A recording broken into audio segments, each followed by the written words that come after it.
Hey sports fans, this is straight from the basement with OMMY. I'm a sports fan who always said, if I never played a sport professionally, then I want to talk about it. I'm born and raised in New York City. Played organized basketball for several well-known teams in the mid-'70s and the early '80s, such as the legendary Home Cold Rucker Tournament, Melbank, Stone Gym and Riverside Church, LaGuardia House, and my all-time favorite, Each One Teach One. Having sports in my life at an early age always kept me out of trouble. If I wasn't playing basketball, I was either playing football or baseball. Hey sports fans, this is straight from the basement with OMMY, where my opinions, views, and facts will cover the hottest, the latest, and the past sports events. Welcome once again. I want to continue to thank everyone who has liked and subscribed to my podcast. And if this is the first time you're viewing it, please do the same. Now, as always, before I even get into today's topic, I got one hot topic to talk about. And I'm talking about the USA basketball team. Listen, this roster that the USA Men's Committee put together, I like it. I like it a lot. Listen, for the 2023 FIBA World Cup, listen, this team that they assembled is going to be a winner. We got Pablo Banchero, forward from the Orlando Magic. Mikal Bridges, forward from the Brooklyn Nets. Jalen Bronson, guard, New York Knicks. Anthony Edwards, guard, Minnesota Timberwolves. Tyrese Halliburton, guard, Indiana Pacers. Brandon Ingram, forward, New Orleans Pelicans. Jaren Jackson Jr., center, Memphis Grizzlies. Cameron Johnson, forward, Brooklyn Nets. Walter Kelsey, center, Utah Jazz. Bobby Portis, center, Milwaukee Bucks. Austin Reeves, guard, Los Angeles Lakers. Now, let me tell you why I like this team that they assembled. Because there's no superstar. There's not one superstar on this team. We got a good four all-stars in Anthony Edwards, Tyrese Halliburton, Brandon Ingram, and Jaren Jackson Jr., but no superstars. That tells me that USA just feels, hey, and we just bringing it out to the world, that, hey, we going to beat y'all not with our best. Not to discredit this roster. This roster is a very great, it's a great roster. But bottom line is this. I want to say great, I want to say good. It's a great roster, people. You know what I'm saying? It's just that there's no superstar, and that's fine. And I believe we will win it all, bring home the trophy the way it's supposed to be. So let's get started with today's topic. I'm talking about the Smart Ball Classic in Harlem.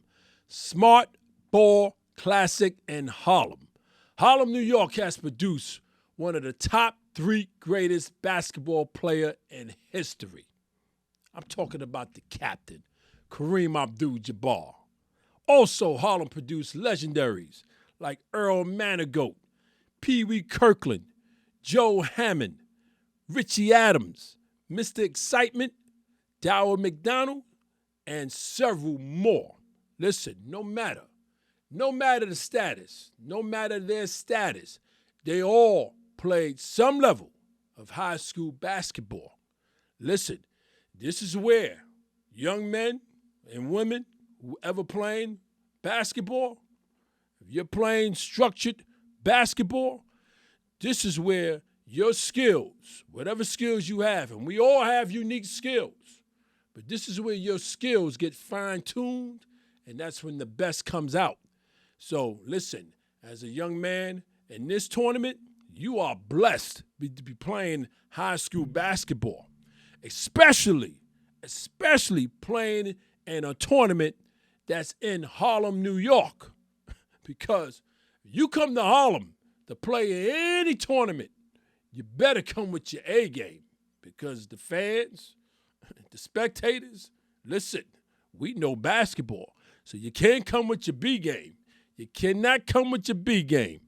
Now, the Smart Ball Classic is located at 135th Street and 5th Avenue in the heart of Harlem, run by the Commissioner Russell Schuler, CEO, Director of Basketball Operations Rudy King, and keeping the crowd in the games is Big Brawley, the MC. Now, there's 32 high schools in this one-game elimination tournament.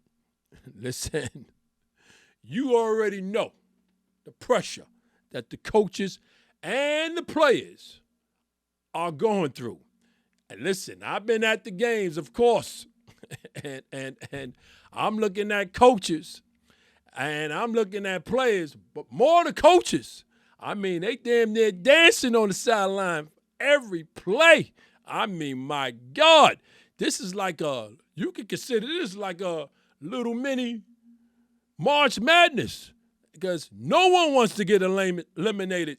No one wants to get eliminated the first game. No one wants to get eliminated the first game, and that's in any tournament.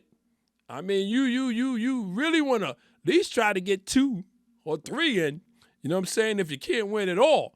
But to get eliminated the first game, nah, that's not what you want. So these coaches, man, listen, they coaching.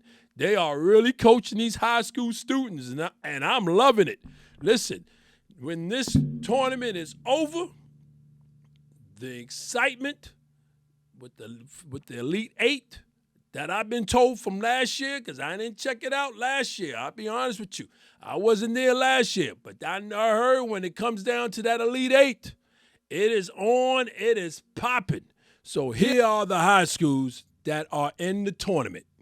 Mount Vernon, John Bowden, Scarsdale, Stevenson, St. Raymond, Kennedy Catholic, Eagle Academy, BK, Transit Tech, Evangel Christian, Achievement, Monroe, Boys and Girls, St. Francis, Mary Bertram, BK, Law and Tech, St. Peter's, Eagle Academy, BX, Curtis, Cardozo, Lawland, Nazareth, Wings, South Shore, Xavier, Scallon, Holy Cross, Jefferson, Construction, and Earl Monroe.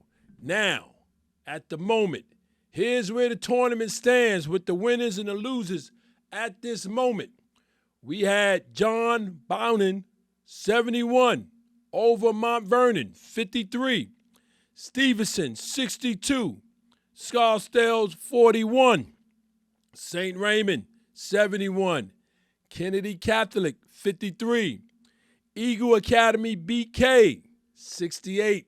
Transit Tech, 49. We had Monroe, 69, over Boys and Girls, 57.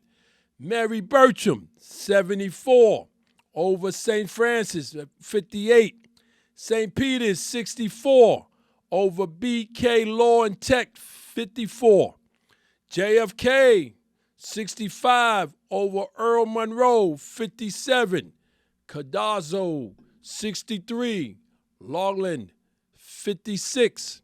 Nazareth, 71. Wings, 33. South Shore, 44. Over Xavier, 42. Holy Cross, 69. Over Scallon, 57. Jefferson, 70. Over Construction, 66. Eagle Academy, BX, 66. Over Brandeis, 48. BK Collegiate, 64. Over Achievement, 37. And John Bowden, 63. Over Stevenson, 45. Now, that's for the moment. Those are the scores that I have for the moment. That's what's going down for the moment. Now, last year champs, Evangel Christian, listen, they looking to repeat. Now, I met the coaches, and they seem very confident this year. So, listen, for me, I'm having the ball just being out there, giving this show, pre-recording this show. I'm just having the ball. It's sometimes I'm forgetting that I'm even recording because I'm having the ball. Listen, this Smart Ball Classic, right? I'll be there. I'm going to be there. I'm going to be there until the last school is standing as the champs.